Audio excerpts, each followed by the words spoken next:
always tell you that you can't make snap judgments about a company's earnings. You need to listen to the darn conference call before you can come to a reasoned decision. Just look at what happened to the stock of Hasbro today. Boy, I'm going to use this as the example from now on for Mad Money. The big toy maker makes all sorts of iconic brands, from Nerf to My Little Pony, tons of licensed products from Disney properties, think Star Wars, Marvel, and all the classic Disney properties. Thanks to these licensing deals, Hasbro was a beloved stock for years. But then the bricks and mortar, largely Toys R Us, filed for a surprise bankruptcy protection, causing investors to worry about what the big toy retailers' woes might mean for Hasbro. Well, this morning, Hasbro reported its latest results. And while the company delivered a major earnings beat, it also gave you a sizable revenue shortfall. The market couldn't really decide what to make of it, so the stock sold off hard in early trading. But by 10 a.m., Hasbro's conference call had wrapped up and the stock took off, ultimately closing up $8.29. Remember, on a bad day. The reason? Management talked about better margins, strengthening the core brands, and most important, they sounded confident that they could weather the Toys R Us bankruptcy with aplomb going forward. So let's dig deeper with Brian Golder, the chairman and CEO of Hasbro, to learn more about the quarter and his company's prospects. Mr. Golder, welcome back to Mad Money. Hi, Jim. How you doing? All right, so Brian, got to ask you, when I know that your conference call is always chock full of things I didn't know, were you surprised, A, that the stock got crushed at the beginning, and B, how far it came back after you told the story? You know, we really focused on telling our story as a company. We had great results for the year, very strong franchise brand growth, great gaming growth, and our emerging brands grew as well. The only thing that went backward were partner brands, and we wanted to explain that our entertainment and licensing business was really accelerating, that you were seeing the success all around our brand blueprint for brands like Transformers and My Little Pony, and that's what we focused on today. Okay, which reminds me of a line that you had in the conference call. I thought you buried the lead, Brian. You said this is an unprecedented era of entertainment. I've never heard that concept. You're absolutely right. And Hasbro's in every aspect of it, isn't it? That's our goal. Our goal is to make sure that we can bring to life our brands for our consumers and audiences around the world. We've seen the world's best storytellers do this, and we needed to do this. We want to own more of the franchise economics of our brands. We own all the rights. You're seeing Transformers activated in mobile gaming. You're seeing it on a PC online game with Tencent in China. You're seeing My Little Pony and that animated film we made for a nominal amount of money really bring to life our consumer products business, and allows us to go around the world with one voice to retailers, offering everything from apparel to toys and games.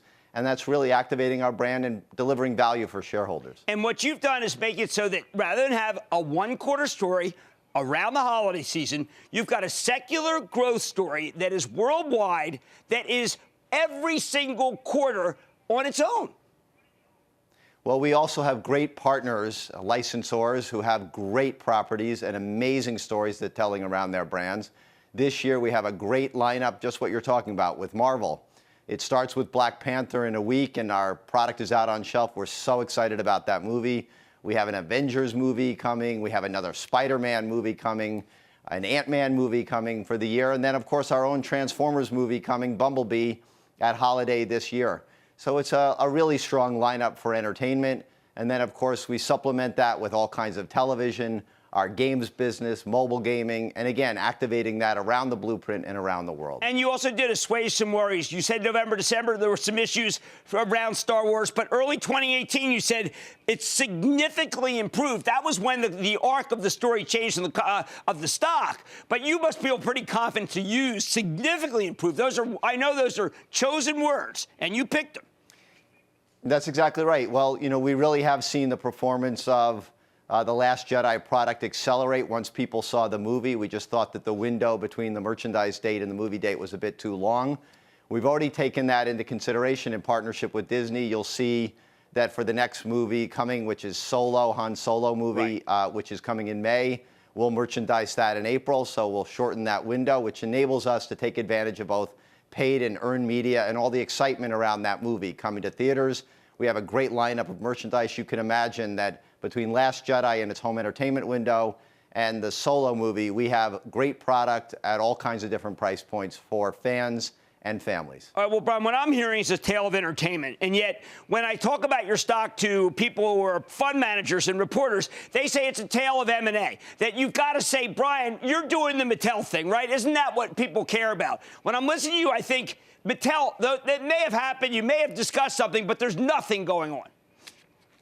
You know, I couldn't comment about that. What I will tell you is we first and foremost are investing in our business. We built these capabilities of the brand blueprint over a 10-year period.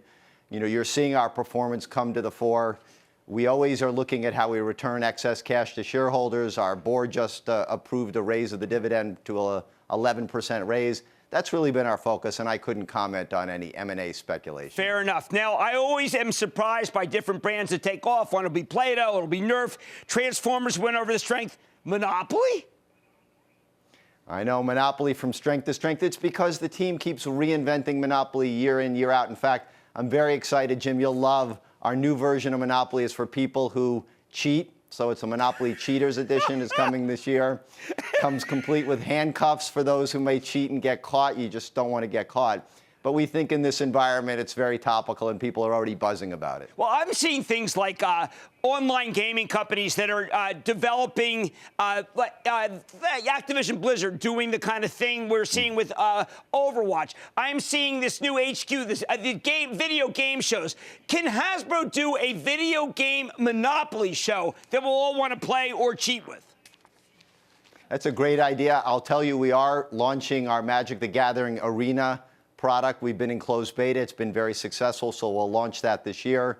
We're going to launch a raft of digital games around Magic. Magic is also an esports brand where you're seeing people play, and we're watching on Twitch. Dungeons & Dragons has its best year since we acquired the brand in 1997. So we're really seeing the acceleration of those kinds of immersive games brands, and we believe there's a lot of future in the digital gaming space and the esports space for those brands. Well, I have loved the way you reinvented the company. I remember there was a time where I said, okay, well, it's February. That story's done. I'll see you in September. That is obviously not the Brian Goldner Hasbro. Brian, thank you so much. Great to see you, sir. Jim, thanks to see. Okay, this stock went up because the business is good. That's why. That was Brian Goldner, Chairman and CEO of Hasbro. You know what? The market's been crazy. Why don't you retreat to this one next time we have a big sell-off? That makes sense to me. Mad Money's back after the break. Booyah! Jim Cramer here from Mad Money. Thanks for watching CNBC on YouTube. Click here to subscribe and get the jump on my exclusives with CEOs, plus market news, investing advice, and a whole lot more.